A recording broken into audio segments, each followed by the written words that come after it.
Salah satu kementerian yang paling banyak disorot adalah Kementerian Agama. Bahkan hampir setiap periode pemerintahan, Kementerian Agama menjadi sorotan kamera.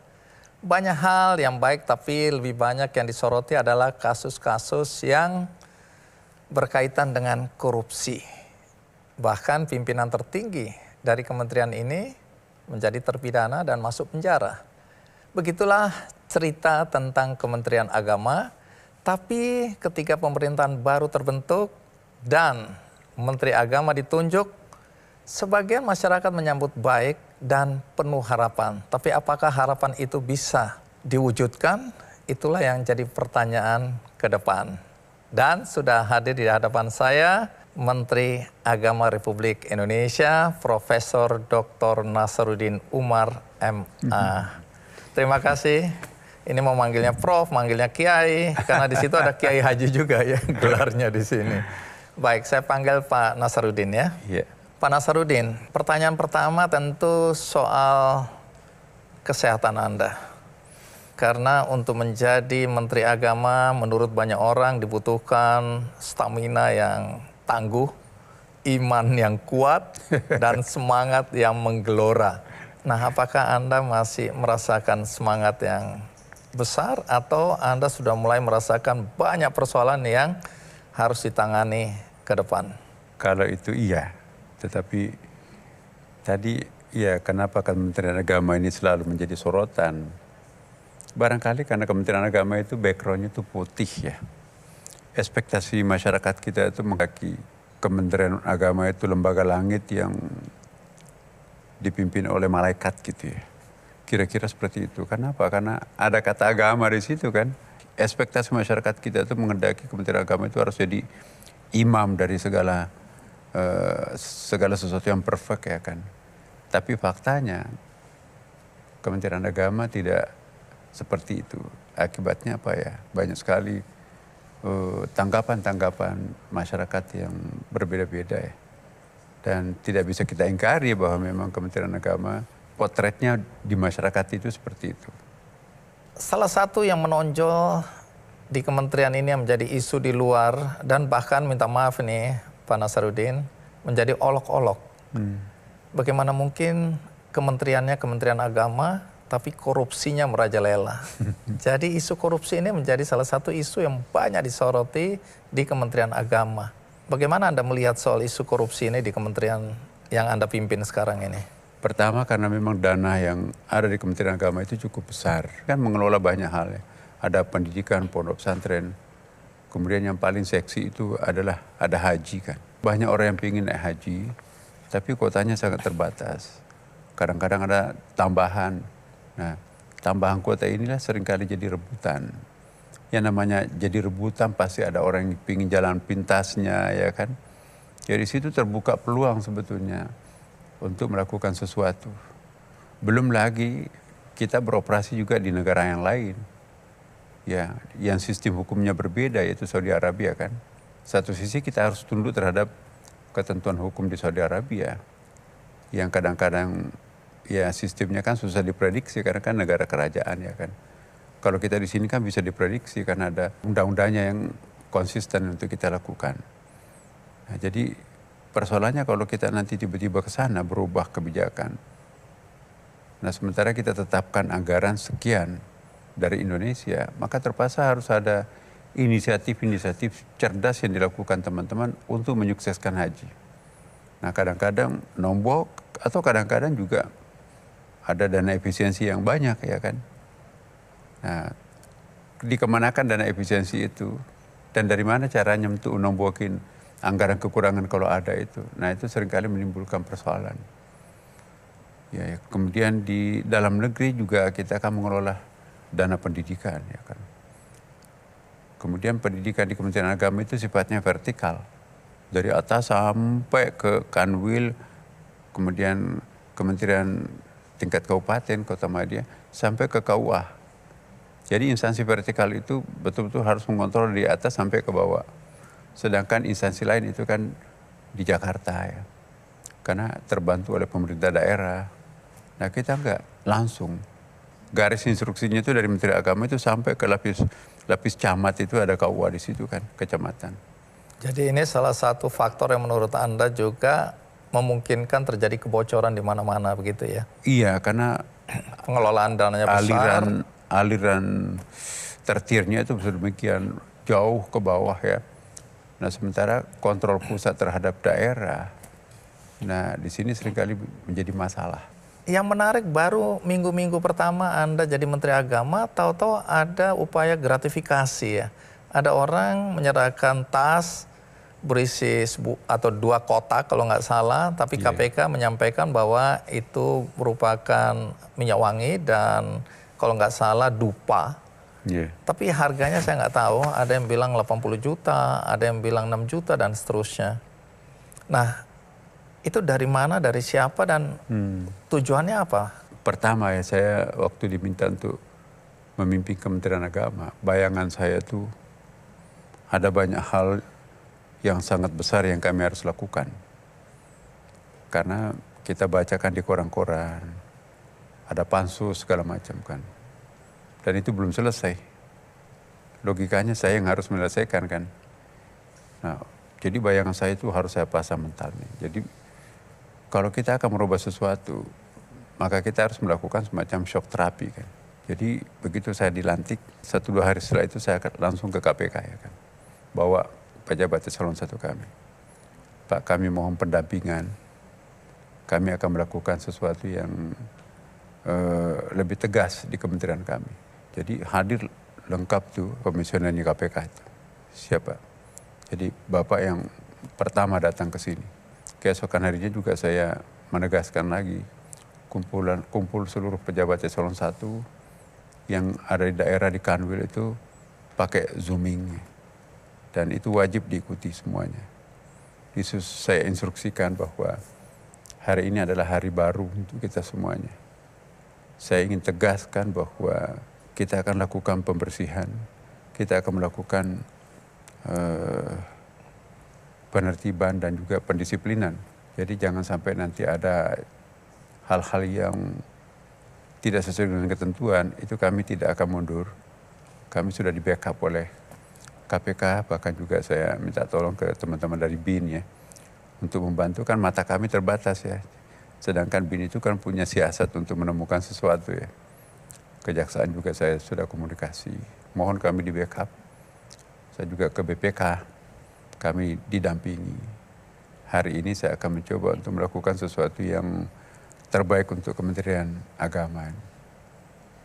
Jadi saya akan mulai pada diri saya sendiri.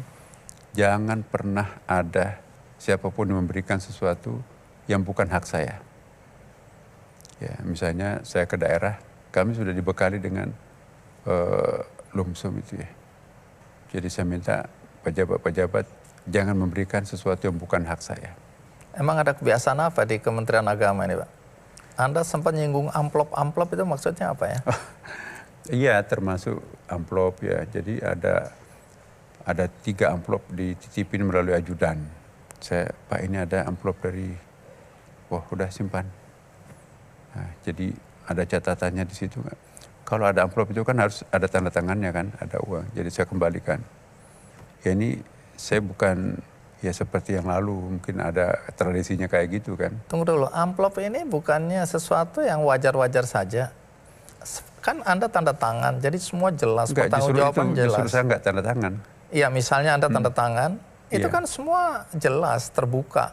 Dan itu sudah terjadi sekian lama waktunya. Kenapa Anda merasa bahwa itu tidak pantas?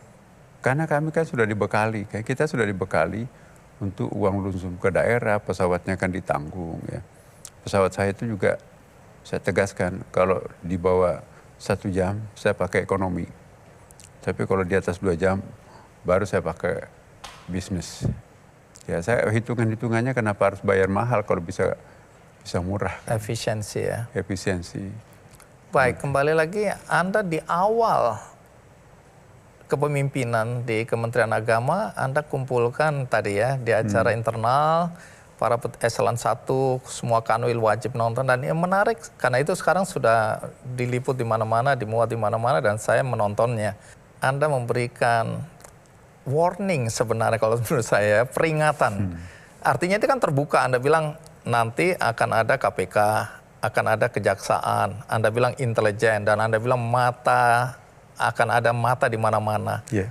Jadi Anda tidak sembunyi-sembunyi menangkap basah bawahan Anda atau pegawai kementerian. Anda secara terbuka sudah memperingatkan gitu ya. Tapi ada satu kalimat yang menurut saya menarik untuk saya tanyakan. Anda bilang saya akan lakukan bersih-bersih dengan segala risiko. Risiko apa yang Anda bayangkan? Medan yang saya hadapi, saya nggak tahu. Mungkin ada yang terbiasa dengan berbagai macam tradisi ya. Tapi itu saya akan labrak ya kan, dengan segala risikonya. Misalnya kalau ada, kan biasa kan ada arus balik itu kan. Ada fitnah, bisa saja saya nanti difitnah, wah ini begini. Ya itu pun juga saya siap.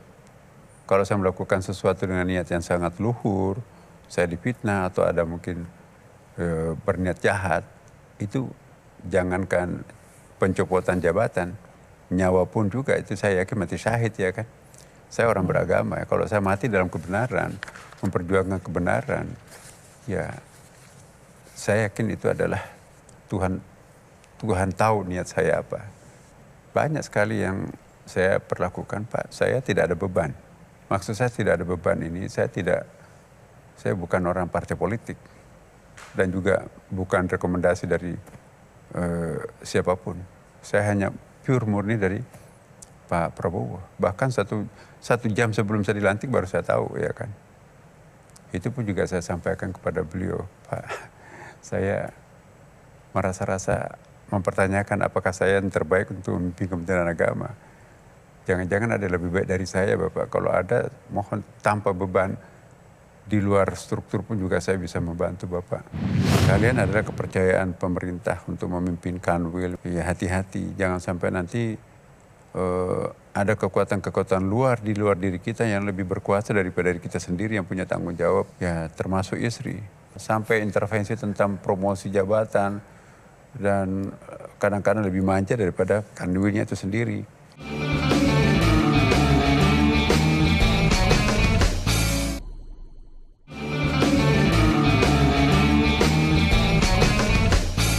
Apakah ada pesan khusus berkaitan dengan korupsi di kementerian? Karena di depan berbagai forum Pak Prabowo selalu ingatkan soal mencegah kebocoran. Karena APBN kita ini sudah doyong, ini sudah berat. Apalagi kalau kemudian uang APBN dicuri oleh orang-orang yang tidak bertanggung jawab. Apakah pesan itu kuat kepada Anda?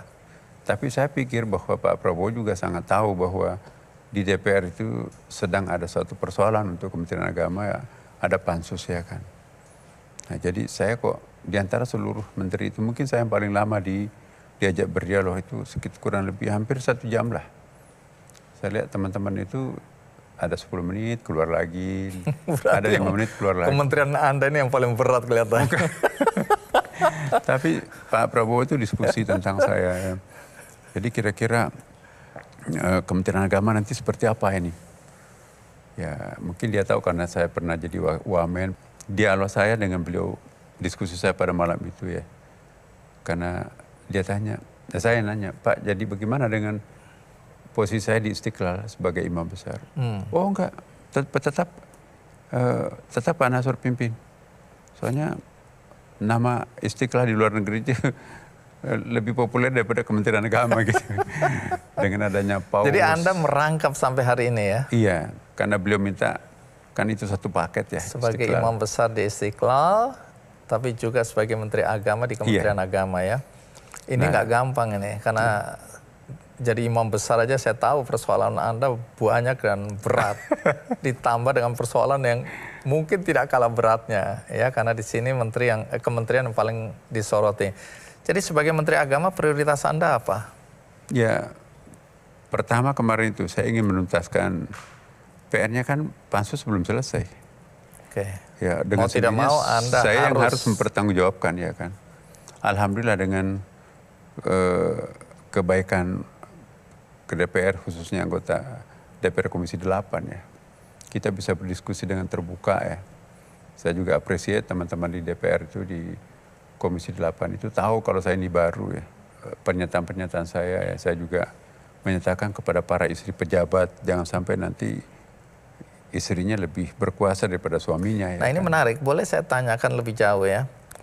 Karena semua orang tahu ya, bukan rahasia lagi. Kalaupun upaya gratifikasi, kemudian dorongan untuk korupsi tidak terjadi pada pejabatnya, tapi ada di situ pintu masuk lain. Pertama istri, sering yang terjadi. Kemudian adik, kakak, saudara, paman, anak, ajudan. Nah ini menarik, nanti Anda cerita soal ajudan dan staf ahli, staf khusus. Nah soal istri kenapa menjadi perhatian khusus bagi Anda sehingga Anda bilang banyak sekali Kakanwil yang istrinya lebih berkuasa daripada. Berarti Anda ikut ya? Oh saya suka sekali tuh. Saya ingin Anda mengulang ucapan itu di sini Pak Nasaruddin. Jadi saya nggak tahu ya, spontanity saya menyampaikan ya. Ya kalian adalah kepercayaan pemerintah untuk memimpin Kanwil, memimpin sebagai rektor ya. Ya hati-hati, jangan sampai nanti ada kekuatan-kekuatan di luar diri kita yang lebih berkuasa daripada diri kita sendiri yang punya tanggung jawab, ya termasuk istri. Kadang-kadang di tempat lain ya justru yang Kanwil itu lebih berkuasa adalah istrinya. Minta dilayani, minta sampai intervensi tentang promosi jabatan, dan kadang-kadang lebih manja daripada Kanwilnya itu sendiri. Ya, saya kan bukan orang baru di kementerian ya, jadi pemandangan seperti itu dulu ada. Saya lama jadi dirjen juga. Nah, tetapi waktu itu saya tidak bisa berbuat banyak ya karena ada atasan. Ya. Khusus untuk pernyataan awal saya, ini tidak ada cara lain kecuali harus melakukan shock terapi. Shock terapi harus mulai dari keluarga saya sendiri. Anda jangan menerima apapun dari kantor. Jadi ada yang lucu ya, kan satpam banyak, ajudan juga banyak. Mau bermalam di rumah kan gak ada tempat ya. Jadi kantor membangun rumah pos jaga depan dengan uang kantor, tapi di tanah saya, di rumah saya.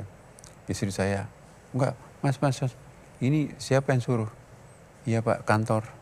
Uangnya dari mana? Ya uang kantor. Udah. Kami juga punya uang untuk kalau hanya sekedar membangun pos. Ya, jadi kembalikan. Bahkan untuk itu istri Anda menolak? Menolak. Jadi jangan ada barang-barang kantor masuk ke rumah saya. Ya, jadi kalau urusan kantor, ya di kantor, jangan di rumah. Nah, jadi saya merasa sangat terdukung oleh istri juga ya. Anak saya bagi saya tuh insya Allah ya, anak saya tiga-tiganya dokter ya. Jadi insya Allah sudah selesai pada diri mereka sendiri ya. Saya sudah cukup lah untuk gaji profesor, kan buat saya berdua sudah cukup. Saya juga pegawai kan. Jadi apa sih yang kita cari? Hidup ini kan cuman 1,5 jam lah. Kalau ukuran akhiratnya itu kan. Dalam ya bahasa agama kita itu 1 harinya akhirat itu sama dengan 1.000 harinya, 1.000 tahunnya dunia kan. Jadi kalau umur saya nanti 70 tahun, berarti saya akan hidup saya akan menikmati 1,5 jamnya umur akhirat ya kan. Nah, apa yang kita akan bawa di sana kan, ya, bagi saya kita bukan mencari yang besar, bukan mencari yang tinggi jabatan, bukan mencari yang banyak. Yang kita cari adalah berkah. Tapi omong-omong ini orang kejaksaan, KPK, BPK, BIN, ya intelijen, itu berkantor di Kementerian Agama atau diminta dalam... Saya minta didampingi. Didampingi itu artinya apa? Kalau ada kasus saja atau... Mantau kan, KPK kan banyak matanya kan. Handphone pun juga bisa diperhatikan ya. Disadap lah ya. Disadap, kemudian juga teman-teman dari aparat lah, termasuk kepolisian. Karena yang perlu diwaspadai bukan hanya aparatnya, tapi orang-orang luar. Apalagi musim haji seperti ini kan, orang-orang yang berkepentingan untuk memperoleh proyek-proyek, misalnya mungkin hotel, catering, transportasi dan sebagainya. Banyak sekali. Jadi kalau menurut Anda ini dari pengalaman ya sebagai wakil Menteri Agama ya pada zamannya pemerintahan Pak SBY ya. Yeah. Peluang-peluang korupsi itu ada di mana aja ini yang paling besar, yang paling utama? Ya di daerah yang paling banyak uangnya. Di tempat saya kan sangat miskin ya di Bimas Islam ya waktu itu, di Bimas Islam. Jadi anggarannya sangat sedikit ya. Tapi kalau pendidikan kan undang-undangnya kan 20% kan untuk pendidikan. Berarti dana yang banyak di Kementerian Agama itu adanya di Dirjen Pendidikan Islam. Jadi satu seksi, kepala seksi di situ lebih banyak uangnya daripada kami satu dirjen ya. Kami memang distribusinya seperti itu. Jadi kami tahu bahwa di mana ada potensi uang banyak, di situ juga banyak potensi untuk penyimpangan-penyimpangan. Tapi satu hal yang paling saya saksikan dan berterima kasih kepada teman-teman para rektor, para kanwil ini. Saya menjalankan instruksi Bapak Presiden untuk menghemat biaya perjalanan. Jadi teman-teman para rektor yang mau lakukan studi banding ke luar negeri, ya kan, bawa teman-temannya, rombongannya, kami belum izinkan. Karena saya baca hasil penelitian, kontribusi perjalanan luar negeri terhadap bangsa dan negara itu 0,5%. Kalau 2-3% masih adalah. Ini 0, sekian. Biayanya besar, Biayanya tapi besar. dampaknya kecil. Dan itu DIPA. Bisa bayangkan Mas, kalau 82 perguruan tinggi di bawah Kementerian Agama. Setiap perguruan tinggi kan seringkali melakukan seminar internasional. Saling mengundang satu sama lain. Bisa-bisa para rektornya itu nggak tinggal di tempat ya kan. Gantian melakukan seminar, saling mengundang satu sama lain. Terbang ke sana kemari. Nah itu kalau pakai uang negara terlalu banyak. Nah sekarang kan bisa kita pakai Zoom. Jadi saya rapat koordinasi pun juga pakai Zoom sekarang kan. Jadi kami mengusahakan, menginstruksikan juga kepada para eselon 1, kalau melakukan koordinasi jangan mengundang para kanwil. Bayangkan setiap eselon 1 mengundang kanwil, mengundang rektor, berapa kali mereka itu harus ke Jakarta dan harus bayar. Dan itu uang DIPA kan, uang negara. Nah sekarang bisa diselesaikan dengan Zoom kan. Bahkan bisa langsung di-copy di situ. Belum tentu kalau ke Jakarta itu mungkin hari pertama ya datang. Tapi hari kedua mungkin ada yang ke Tanah Abang, ada yang ke mall. Anda tahu persis lah ya. Iya. Dan ini sebenarnya bukan rahasia lagi, ini rahasia umum, semua orang tahu. Tapi nggak ada yang berniat untuk memperbaiki dengan sungguh-sungguh. Jadi ini Pak Nasruddin, Anda cerita begini, saya yakin yang nonton banyak sekali yang senang, bahagia, atau dan sebaliknya mendukung. juga banyak. Nah itu kita juga tahu itu. Tapi maksud saya begini, ini beban berat di pundak Anda. Karena Anda harus membuktikan. Banyak juga menteri-menteri yang lalu yang berjanji akan bersih-bersih, akan tertib, akan begini, begitu. Kepleset. Akhirnya dia bahkan terpidana. Artinya apa? Ini bukan pekerjaan gampang. Kami mendoakan Anda pasti.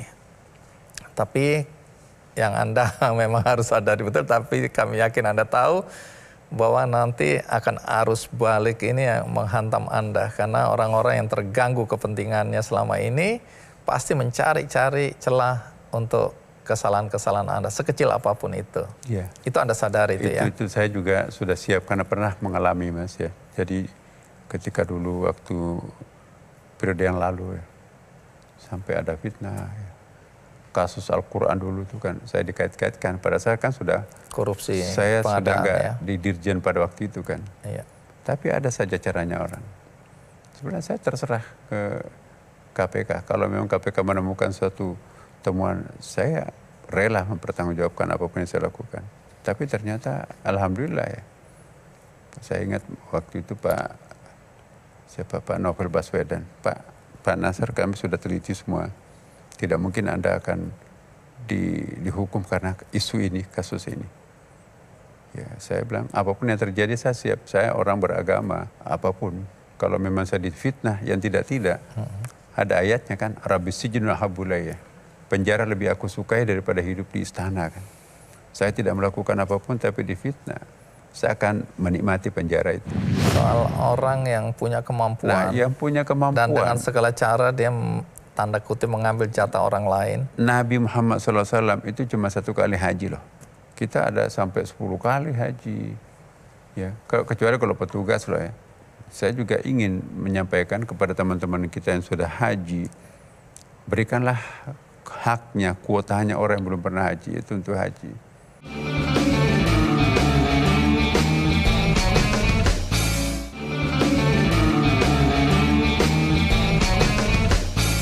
saya ingin tahu, karena ini pertanyaan banyak orang juga ya, mungkin orang awam seperti saya ini ingin bertanya. Waktu kita dapat kuota haji tambahan ya periode yang lalu, kita dapat tambahan itu kan untuk mempersingkat antrian yang terlalu panjang. Karena ada yang menanti untuk bisa naik haji aja bisa sampai puluhan tahun. Mereka menabung, bahkan ada yang meninggal sebelum mendapat giliran. Kita dapat tambahan kuota dengan harapan bahwa ini akan mempersingkat orang-orang yang sangat menginginkan dia bisa naik haji kan. Kemudian kita tahu persis ada orang-orang yang memang dengan kemampuan keuangan dia udah berkali-kali naik haji. Kemudian dia menyerobot antrean karena dia bisa bayar. Apa tanggapan Anda soal ini? Target saya ingin membersihkan dulu pelaksanaan haji tahun ini ya. Kemarin waktu bicara dengan Menteri Haji, saya sudah ketemu. Kami bicara macam-macam tentang identitas Islaman, ya, termasuk juga diskusi tentang kehadiran Paus di Istiqlal, ya kan. Kami juga berbicara tentang bagaimana dunia Islam masa depan, ya, apa yang dihadapi. Dia tanya negeri kami, ya, kok kenapa di negeri Anda itu terlalu panjang daftar hajinya, ya kan. Ya, saya bilang mungkin karena faktor ekonomi, ya. Ya, inflasi kami di negeri kami itu ya di bawah 2 lah. Sekarang kan agak bagus ya inflasinya. Kemudian juga pertumbuhan ekonomi kami juga sekitar 5 pada waktu itu. Bandingkan dengan negara-negara muslim, Indonesia itu yang paling rendah inflasinya dan yang paling tinggi pertumbuhan ekonominya kan. Jadi kami berada pada posisi ekonomi yang sedang baik-baik lah dibanding dengan Timur Tengah. Ini memperpanjang jamaah haji, daftar tunggu jamaah haji di negeri kami. Pada saat itu saya berbicara, Pak, kami minta kalau bisa Indonesia jangan dipotong pendampingnya.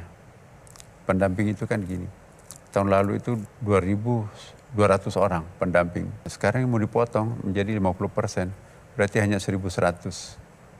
Saya minta tambahan, Pak, sebetulnya pendamping itu akan membantu pemerintah Saudi Arabia juga. Kalau kami hanya mengirim 1.000 untuk melayani 210.000, ya kalau ada yang sakit, berarti kan petugas Bapak yang harus melayani mereka. Ada kesulitan bahasa, mereka tidak bisa bahasa Arab.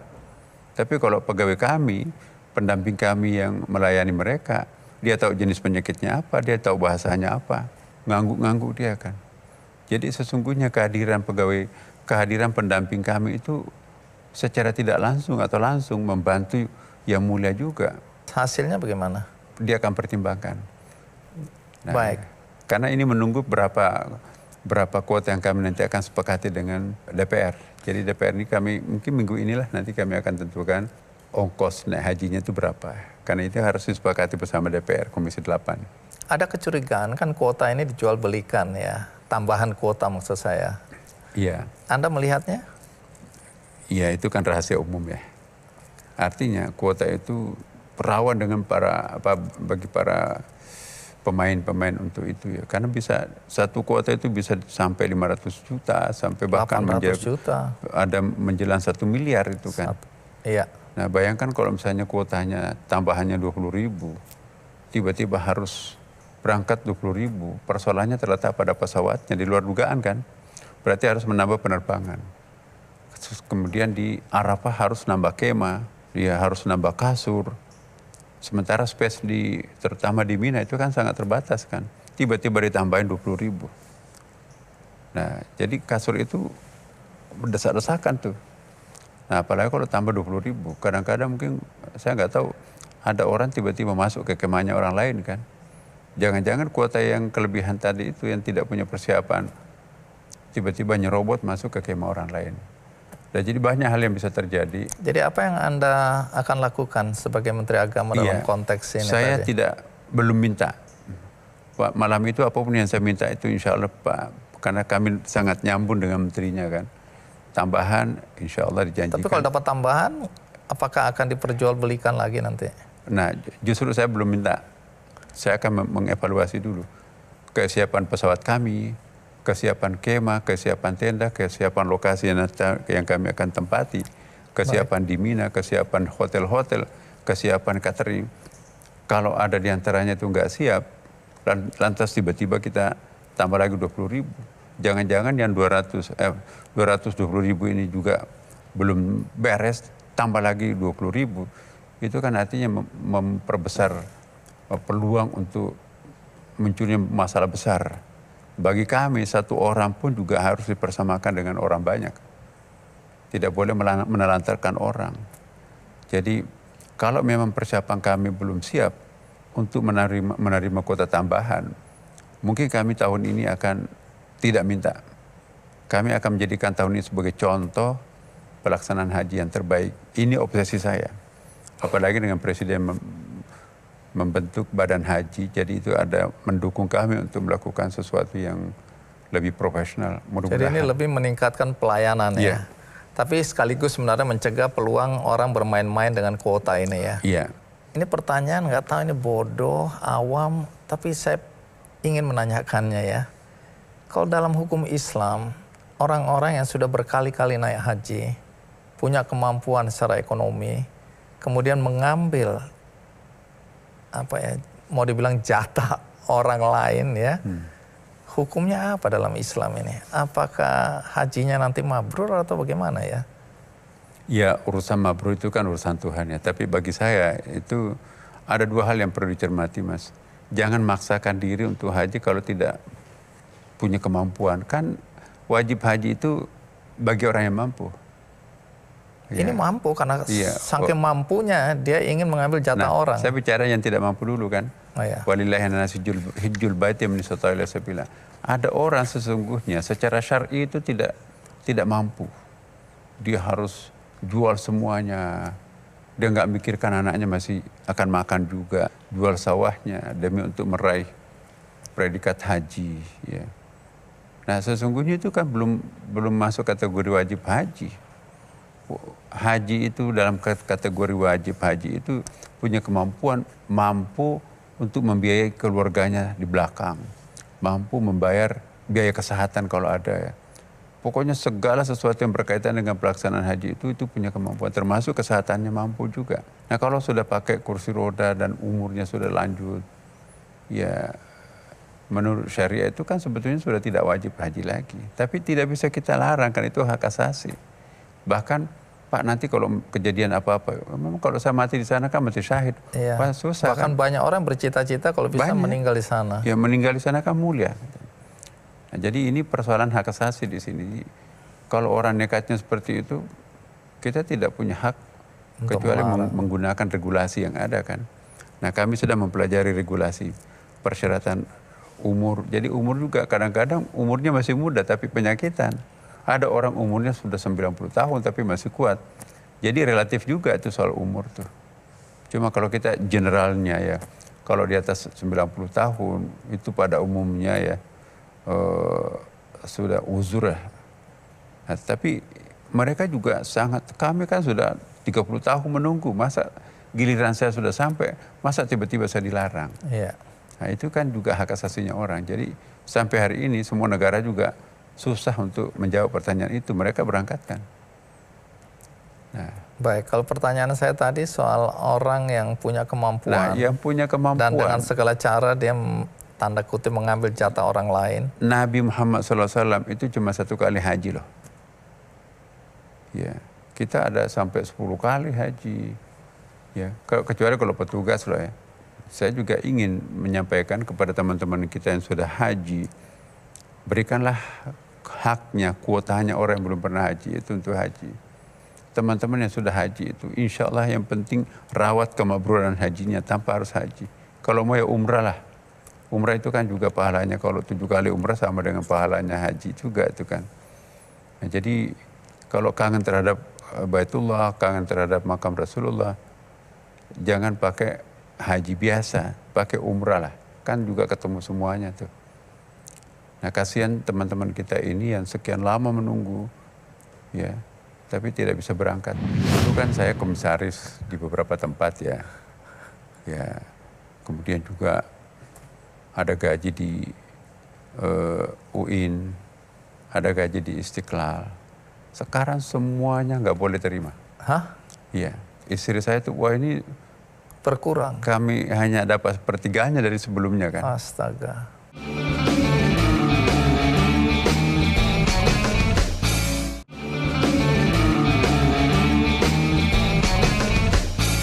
Kalau dari Anda sendiri, tantangan yang terbesar yang akan Anda hadapi, apa yang Anda lihat dan Anda yakini bakal terjadi? Tantangan yang pertama adalah saya akan membaca lebih mendalam pejabat-pejabat kami. Ya. Jadi sekarang saya sudah mulai melakukan pergeseran-pergeseran. Ya. Dan akan saya terus lakukan seperti itu. Ya.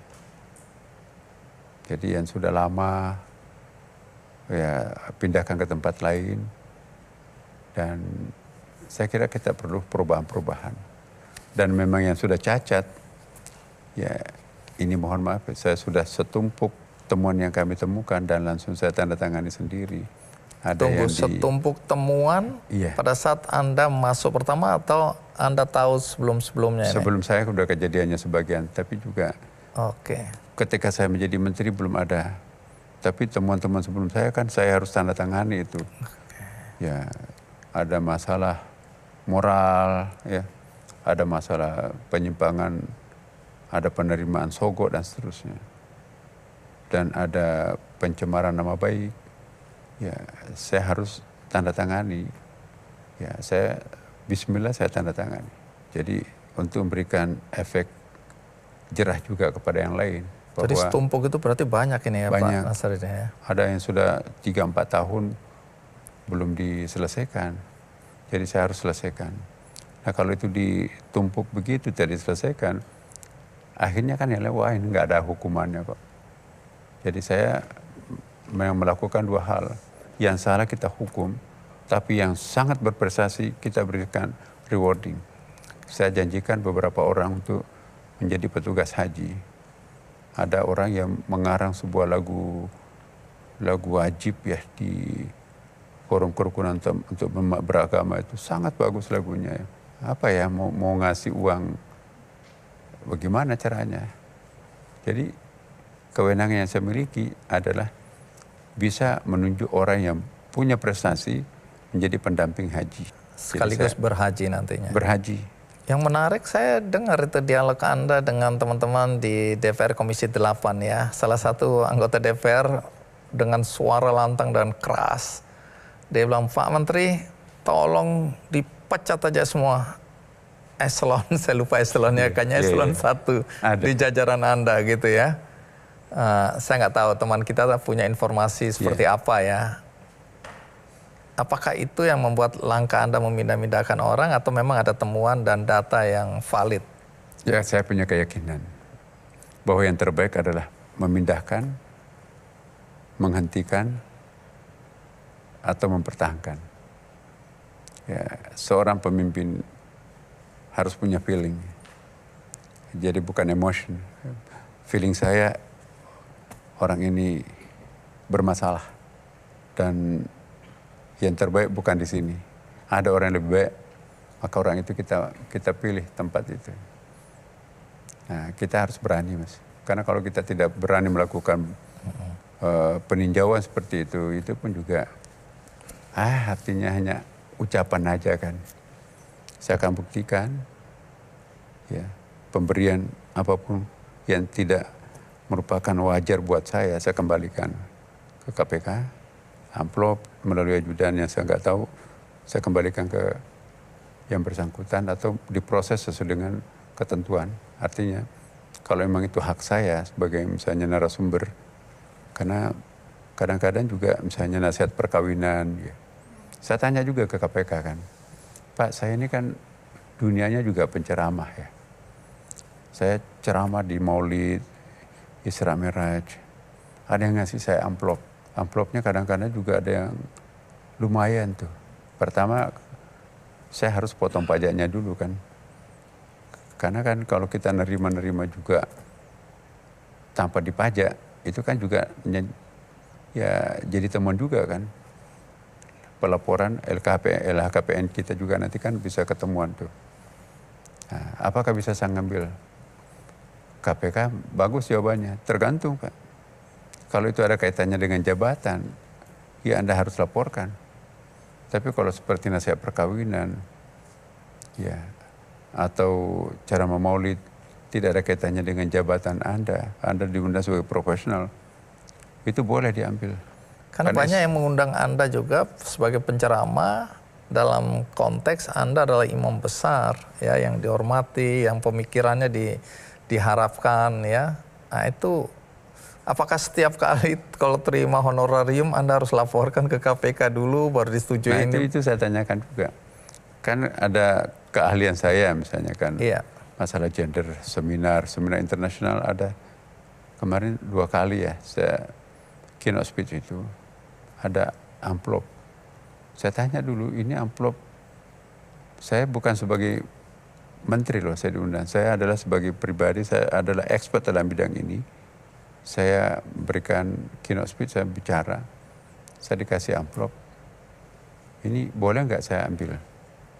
Ya, saya angkat, ada orang yang paling baik di staf kami. Saya ingat dulu waktu masih di Wamen Dirjen, sangat teliti.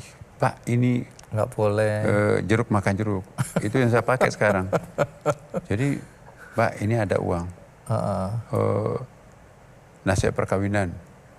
Kan banyak tuh pejabat-pejabat orang. Pak Nasr, aku suka Pak Nasr deh memberikan. Berdoa gitu ya. Nah, kata ke KPK yang seperti itu boleh. Jadi amplop itu, amplop ceramah ini boleh. Baik, jadi untuk sampai yang seperti itu pun Anda tanyakan ya. Saya tanyakan. Jangan sampai Anda terpeleset oleh kerikil kecil seperti itu yang Anda rasa mungkin ya ini dibolehkan ternyata tidak boleh dan seterusnya. Jadi Anda sekarang tahu mana yang boleh, mana yang tidak boleh. Tunggu dulu, artinya ada penyesalan nggak Anda jadi pejabat negara seperti ini? Iya, yang paling merasakan itu istri. Dulu kan saya komisaris di beberapa tempat ya. Ya, kemudian juga ada gaji di UIN, ada gaji di Istiqlal. Sekarang semuanya nggak boleh terima. Hah? Iya, gaji saya sebagai pegawai profesor kan ada tunjangan profesornya, nggak boleh. Tidak boleh. Nggak boleh. Jadi tidak boleh terima apapun dari kampus. Padahal saya kan guru besar nih. Emang gaji Anda di kementerian besar atau gimana nih? Anda rugi nih berarti bukan, ya. Kalau istri saya itu, wah ini berkurang. Kami hanya dapat sepertiganya dari sebelumnya kan. Astaga. Jadi ada dom. Dan dom itu kan melekat ajudan, ya, satpam, pembantu. Itu dari biayanya? situ semuanya. 24% harus diambilkan dari situ kan. Nah, bagaimana kalau saya anjurkan Anda berhenti ya? Ini kan pengabdian kepada negara, kita kan cinta negara ini Mas. Saya selalu yakin ya bahwa niat saya ganda. Pertama saya ingin memperbaiki negara saya. Yang kedua lillahi ta'ala, jadi saya dapat pahala dari Tuhan karena ada niat luhur untuk melakukan sesuatu yang terbaik. Dan yang kedua saya warga negara yang baik ya kan. Masa diminta untuk mengabdikan negara nggak mau. Ya, tapi dengan segala risikonya. Ya, misalnya jadi beban pekerjaan bertambah, ya, penghasilan berkurang. Jam tidur saya ini baru 1 bulan lebih sedikit. Jam kerja 3 bulan, 3 kilogram turun. Anda mengatakan bahwa nggak ada konstitusi yang mengatur di negeri ini ada agama yang diistimewakan. Kemudian Anda bilang istilah mayoritas, minoritas juga nggak ada. Nah, bisa Anda jelaskan nggak supaya kami memahami apa yang Anda maksud?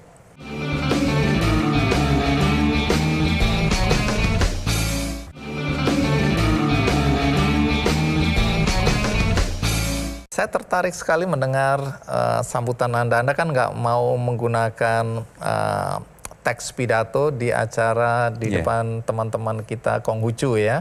Pemeluk Konghucu, Anda bilang saya tidak mau pakai teks ini, saya ingin menyampaikan dari hati ke hati. Dan ada beberapa catatan yang saya rasa penting untuk Anda sampaikan ulang, karena mungkin nggak semua orang mendengarkan hari itu. Pertama, Anda mengatakan bahwa nggak ada konstitusi yang mengatur di negeri ini ada agama yang diistimewakan. Kemudian Anda bilang istilah mayoritas, minoritas juga nggak ada. Bisa Anda jelaskan nggak supaya kami memahami apa yang Anda maksud? Konghucu ini memang saya termasuk orang yang rajin nyambangi mereka. Pimpinannya teman-teman dekat saya. Seringkali curhat sebelum jadi menteri sejak dulu itu. Begitu dia tahu saya terangkat jadi menteri, mereka bikin acara pembinaan agama Konghucu, tapi itu di Jalan Tamrin, di kantor Kementerian Agama. Yang diundang itu 200, tapi yang hadir itu 400 orang. Bahkan berdiri kan. Ya, kebanyakan mereka itu dari kalangan Chinese ya. Saya sangat terharu ya karena kami siapkan kursi itu cuma 200 sesuai dengan undangannya, tapi mereka pada berdiri di belakang sampai di luar-luar itu. Ya, jadi saya pidato sambutan itu memang jarang saya baca, Mas. Karena lebih merasa, saya lebih nyambung kalau spontanitas saya keluar terhadap mereka. Sambutan kan biasanya dibikinkan oleh staf ya. Saya tahu bahwa staf saya itu sangat ahli ya. Tapi bagi saya sambung rasa itu lebih penting. Nah, jadi saya sampaikan kalimat-kalimat pada teman-teman yang beragama Konghucu ya. Saya ucapkan selamat kan ada memperingati hari apa gitu ya. Bagi kami, saya tidak membedakan siapapun ada. Agama kami, agama Islam dan Kementerian Agama juga sama. Ya, ada ayatnya, walaqad karamna bani Adam, Allah memuliakan anak cucu Adam. Apapun agamanya, apapun etniknya, apapun jenis kelaminnya, apapun warga negaranya, asal itu manusia, wajib hukumnya untuk kita muliakan. Ya, kalian adalah sahabat-sahabat kami manusia. Dan jangan merasa minoritas di gedung ini, Kementerian Agama ini. Jangan merasa bahwa saya akan minoritas yang paling kecil populasinya di Indonesia, Konghucu kan. Bagi kami dan bagi konstitusi tidak ada istilah mayoritas minoritas. Bahkan dalam ayat kami, saya sampaikan ayatnya kan, membunuh satu nyawa sama dengan membunuh semua nyawa yang lain. Menghidupkan satu nyawa sama dengan menghidupkan semua nyawa yang lain. Tidak disebutkan nyawa agama apa, nyawa etnik apa. Begitu mulianya manusia di mata ajaran agama Islam ya, yang kami anut dan itu yang kami gunakan di sini ini. Jadi kalian jangan merasa orang asing atau orang minoritas. Konstitusi kita juga tidak mengenal istilah mayoritas minoritas. Satu orang warga negara wajib hukumnya untuk kita bela. Nah, itu yang saya sampaikan. Jadi Anda etnik apapun tidak ada perbedaan. Jadi mereka gemuruh bertepuk tangan ya. Karena mereka merasa diwongke, mereka merasa diperhatikan. Kemudian juga untuk moderasi umat beragama. Nah, ini betul-betul saya menampilkan diri sebagai bapak untuk semua ya. Saya rajin nyambangin mereka, majelis ulama, ormas-ormas keagamaan itu saya datangin. Walaupun tidak membawa apa-apa kan. Kan biasanya kan orang bawa bantuan. Pak, kami memang tidak membutuhkan bantuan. Tapi kehadiran Bapak ke kantor kami itu lebih dari cukup buat kami. Jadi mereka sangat terharu ya. Ormas-ormas kecil, apalagi Kristen itu kan denominasinya itu lebih 300 Mas. Kami menyicil ya. Kemudian Hindu, Buddha, saya ke Bali juga. Ya, saya akan nyetor bahwa saya hadir, ingin menjadi partner, ingin menjadi pendamping bapak-bapak dan ibu-ibu semua. Ya, saya juga datangi kiai-kiai besar, ya, mantan-mantan pemimpin Kementerian Agama, ormas-ormas misalnya Muhammadiyah, NU, saya soan. Ya, saya katakan saya adalah anak-anak bapak. Ya, Muhammadiyah ada acara besar, saya datang. Kami ini adalah anak-anak Bapak Ibu. Ya, saya tadi majelis ulama NU. Pertama kali saya datang ke NU, kami adalah anak-anak Pak Yai, siap menerima nasihat ya kan. Oh, jadi jangan segan-segan menjewer telinga kami ya, bahasa konotatif ya. Kalau kami melakukan kekeliruan, tegur saya. Saya adalah anak Bapak. Dan saya sampaikan bahasa hampir sama dengan tokoh-tokoh yang lain. Saya lebih menikmati kritikan daripada pujian. Lebih banyak orang jatuh karena pujian daripada kritikan. Justru kalau kita dikritik itu tanda cinta, dan itu kita bisa melihat diri kita. Masih banyak kelemahan, ada yang perlu diperbaiki. Tidak banyak sekarang ini orang yang memiliki pandangan seperti Anda, menempatkan diri di atas dan bisa melihat dari perspektif yang holistik. Banyak yang melihat dari perspektif yang sempit. Kemudian terjadilah konflik-konflik intoleransi, ya. Tadi Anda bilang bahwa nggak ada minoritas mayoritas. Dalam realita di masyarakat ada itu, dikotomi seperti itu. Ada yang menganggap saya mayoritas, kamu minoritas. Kemudian ada pelarangan-pelarangan beribadah. Kita juga tahu itu. Anda tadi bilang bahwa kita bersaudara di teman-teman Konghucu.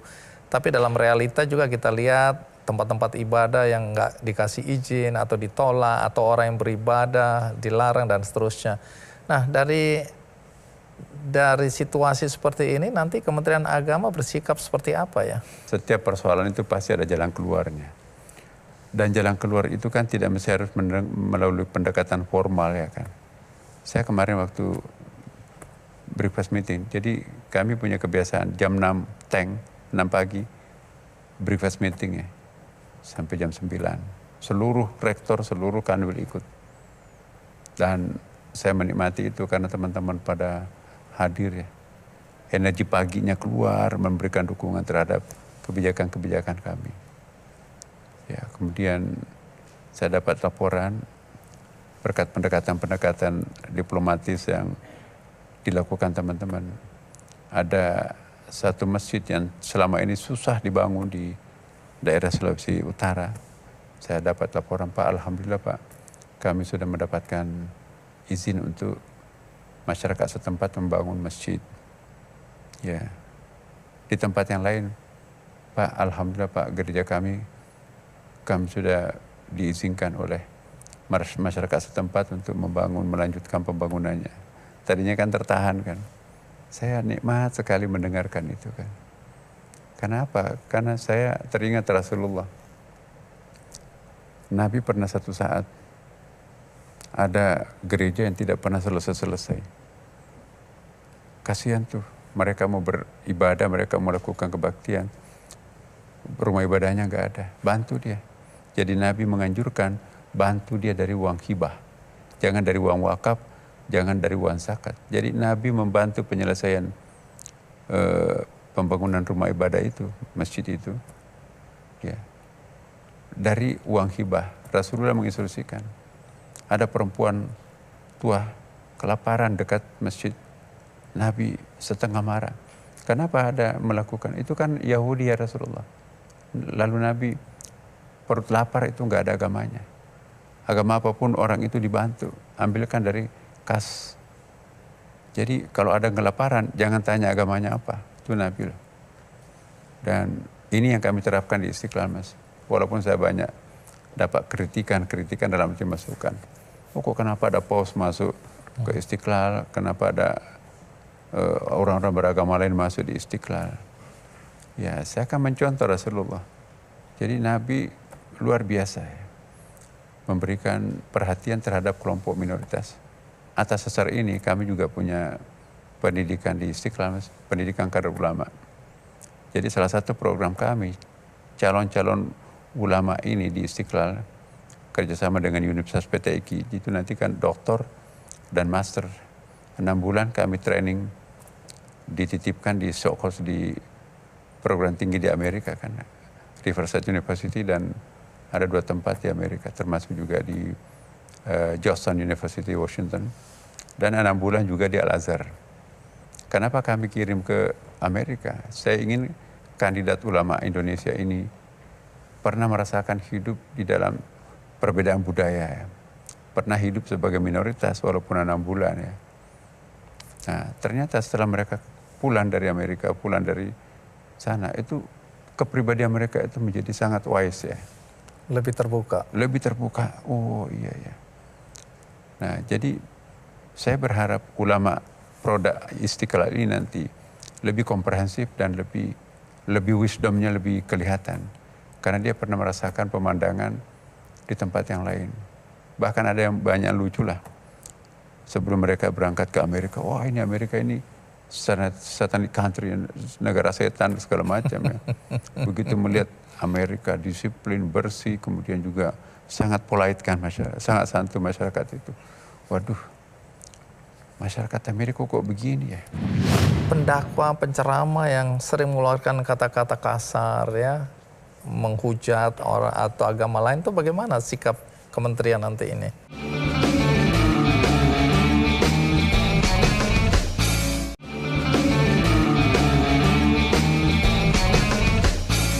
Anda memiliki satu program ya, bagaimana melihat ya pendekatan agama dari berbagai aspek tadi kan ya, tidak satu kacamata atau satu sudut pandang.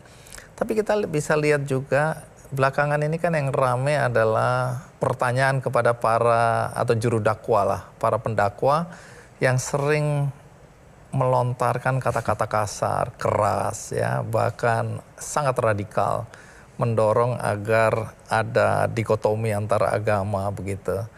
Nah kemudian muncullah sertifikasi dan lain-lain. Tapi soal pendakwa yang maaf kadang kalau dilihat ilmu agamanya itu dangkal sekali.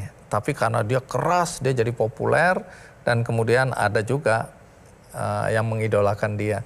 Soal pendakwa, penceramah yang sering mengeluarkan kata-kata kasar ya, menghujat orang atau agama lain, itu bagaimana sikap kementerian nanti ini?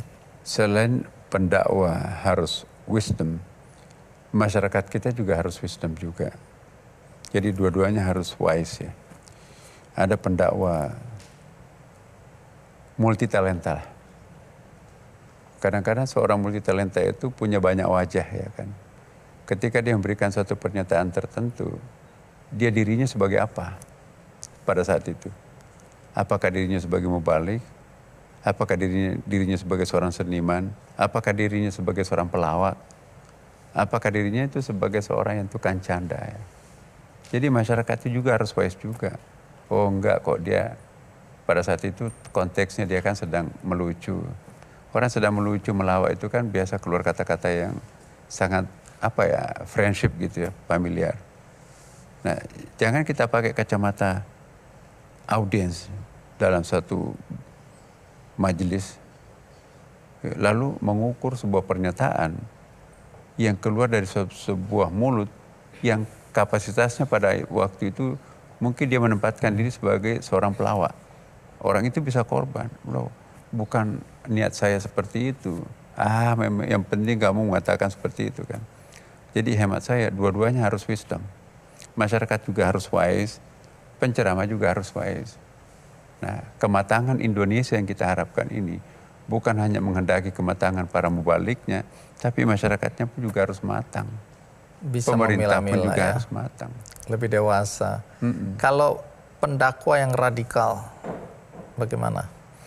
Pendakwa radikal itu bagi saya adalah tergantung radikal maknanya apa ya. Karena akar kata redik itu kan artinya orang yang mempertahankan identitas originalitasnya, itu kan radikal juga. Kalau pengertian di kita di masyarakat. Kalau radikal teroris itu yang berbahaya.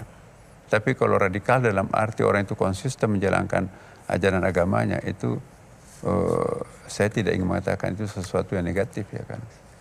Dan itu memang kalau bahasa Inggrisnya radikal, akar katanya redik itu kan tidak otomatis negatif konotasinya kan. Maka itu BNPT itu menggunakan istilah radikal teroris ya. Radikal yang cenderung untuk melakukan destruksi masyarakat kan. Jadi radikal itu tidak selamanya negatif. Sama dengan jihad kan. Jihad itu kan tidak mesti harus berdarah-darah kan. Jihad itu untuk menghidupkan orang, bukan mematikan orang. Tapi selama ini kan jihad identik dengan darah. Padahal jihad itu adalah identik dengan bagaimana supaya tidak ada darah yang tumpah. Bagaimana supaya tidak ada air mata yang keluar. Bagaimana supaya tidak ada nyawa yang melayang. Itu hakikatnya jihad situ. Jangan dibalik. Jihad itu identik dengan darah, mayat, bergelimpangan dan sebagainya. Itu salah dalam memberikan pengertian jihad. Baik, ini pertanyaan terakhir ini Pak Menteri. Berkaitan dengan masih toleransi beragama ya, toleransi perbedaan ya antara suku, agama, kelompok ya. Nah, ada yang mempertanyakan kemudian apakah Pancasila itu masih sakti untuk mempersatukan kita sebagai bangsa? Atau memang sudah tidak relevan lagi Pancasila ini? Jadi kalau cara pandang positivisme, tidak ada sesuatu yang permanen. Termasuk Pancasila, bahkan termasuk agama kan. Nah, jalan pikiran seperti ini menurut hemat saya berbahaya ya. Namanya masyarakat, itu harus punya kesepakatan. Kalau kesepakatan tidak terjadi dalam suatu masyarakat, apa bedanya dengan binatang? Nah, kalau hemat saya, sebetulnya begini, bukan bagaimana menyatukan orang, tapi bagaimana membiasakan orang-orang itu hidup di tengah perbedaan yang ada. Lain kan konotasinya. Wah, kita harus bersatu, ayo bersatu. Tapi kekecewaan yang kita panen, lo kok nggak bersatu? Bagi saya lebih penting daripada persatuan itu adalah kebiasaan hidup di tengah perbedaan tanpa menimbulkan ketegangan satu sama lain. Itu hakikat persatuan. Apa artinya kita bersatu secara formal, tapi ada dusta di antara kita kan? Hakikat yang kita cari itu adalah kesediaan untuk menerima orang yang berbeda dengan kita. Itu saya kira lebih penting untuk bangsa kita ini. Kesediaan kita untuk berbeda orang, untuk menerima orang yang berbeda dengan kita, itulah pengertian toleransi. Nah, ada orang keluar bicara tentang toleransi, tapi membenci orang yang berbeda dengannya. Jangankan orang seagama, orang agama lain, seagamanya pun juga kalau berbeda aliran, itu juga kebenciannya muncul. Salah satu program saya ini, Mas, di Kementerian Agama ini, saya akan menciptakan suatu kurikulum cinta. Apa? Kurikulum cinta. Kurikulum cinta, apa itu? Begini, agama Katolik mengajarkan agamaku yang paling benar, yang lainnya sesat. Guru agama Islam, wah agama Islam yang paling benar, yang lainnya sesat. Jadi anak kecil kita disuguhi sebuah perbedaan yang sangat prinsip satu sama lain. Bahkan kebencian. Jadi bayangkan kalau semua pengajar agama mengajarkan perbedaan, menekankan, menanamkan rasa berbeda, bahkan permusuhan satu sama lain dengan orang lain, itu artinya akan terbawa-bawa sampai dewasa kan. Nah, hemat saya ini sangat prinsip nih. Bagaimana mengajarkan agama tapi penuh dengan cinta. Dia beragama lain, tapi dia juga saudara kita sendiri. Lakum dinukum waliyadin. Dia biarkan mereka menganut agamanya masing-masing, kita juga menganut agama kita, tapi kita cinta satu sama lain. Perbedaan itu tidak mesti harus berujung dengan kebencian. Perbedaan itu bisa digunakan menjadi jembatan cinta satu sama lain. Perbedaan itu nikmat ya kan. Perbedaan itu kan lukisan Tuhan, jadi jangan ada yang merubah lukisan Tuhan. Indonesia ini lukisan hidupnya Tuhan. Jangan ada yang mengacak-acak. Bhinneka Tunggal Ika itu message semua agama itu kan. Unity and diversity itu adalah message kita semuanya ya. Jadi bagaimana membiasakan hidup di tengah perbedaan suku, etnik, agama dengan damai, itu lebih penting daripada formalitas harus bersatu. Jadi membiasakan hidup di tengah perbedaan tanpa menimbulkan ketegangan, itu lebih mahal daripada persatuan itu sendiri. Persatuan dipaksakan. Harus seragam. Itu gundah di hati kan. Tapi kalau ada sebuah ketulusan, saya berbeda etnik, saya berbeda agama. Tapi kita kan satu umbrella Indonesia kan. Saling merindukan boleh loh. Tidak mesti harus perbedaan itu dimaknai dengan ketegangan. Perbedaan itu indah. Kalau perlu perbedaan itu kita rayakan kan. Kenapa? Karena perbedaan itu lukisan Tuhan. Semua lukisan Tuhan itu indah. Bukan sebuah lukisan, sekalipun bingkainya emas tapi kain putih, nggak indah kan. Adanya warna kontras, itu justru lukisannya indah. Indonesia ini adalah sebuah lukisan Tuhan yang tidak boleh dirusak. Indonesia lukisan yang harus disyukuri kan. Amin. Terima kasih banyak Pak Nasaruddin. Terima kasih untuk waktunya, terima kasih untuk tausiahnya, terima kasih untuk inspirasinya. Jadi sekali lagi kembali ya, doa kami untuk Anda, beban Anda berat, banyak pekerjaan rumah yang harus diselesaikan. Tapi dengan semua apa yang Anda sampaikan, kami optimistis bahwa citra Kementerian Agama dan pelayanan kepada umat ini akan terus membaik. Terima kasih. Dan itu tadi perbincangan kita dengan Profesor Dr. Kiai Haji Nasaruddin Umar MA yang saat ini menjabat sebagai Menteri Agama Republik Indonesia. Bagi Anda tadi yang tidak menonton dari awal, jangan khawatir, Anda bisa menonton tayangan ulangnya di metrotvnews.com. Ada juga cuplikannya di channel YouTube Kick Andy Show. Akhirnya semoga pembicaraan ini memberikan pemahaman yang lebih kepada perbedaan dan tentu saja kepada nilai-nilai yang kita yakini, terutama etika moral, sehingga semoga korupsi di Indonesia tidak terus tumbuh, tetapi semakin terkikis oleh adanya orang-orang seperti Pak Nasaruddin. Sampai jumpa.